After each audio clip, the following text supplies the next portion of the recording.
নাব্য সংকটে কর্ণফুলী নদীতে ড্রেজিং কাজ শুরু হওয়ায় চন্দ্রঘোনা রায়খালী নৌ রুটে ফেরি চলাচল বন্ধ রয়েছে। আজ সকাল থেকে আগামী 18 মে ভোর থাকবে বলে জানান রাঙামাটি সড়ক ও জনপথ বিভাগের নির্বাহী প্রকৌশলী সবুজ চাকমা। সংস্থাটির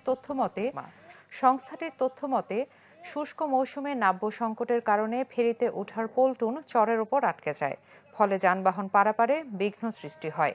তাই নদীতে ড্রেজিং কাজ শুরু হয়েছে। এ সময়ে বিকল্প সড়ক হিসেবে রাঙ্গুনিয়া পদুয়া সুখবিলাস সড়ক ব্যবহার করতে অনুরোধ করেছে সওজ। আমরা এই যে শুকনো মৌসুমে আমাদের এখানে নাব্যতা সংকটের কারণে পন্টুনের তলাটা আপনার চরের উপরে বেজে যায়, তো যার কারণে যানবাহন পারাপারে আমাদের বিঘ্ন সৃষ্টি হয়। তো আমরা এই পন্টুনের নিচের অংশটা এক্সকাভেশন করার জন্য আসলে আমরা 5 দিনের জন্য বন্ধ রেখেছি।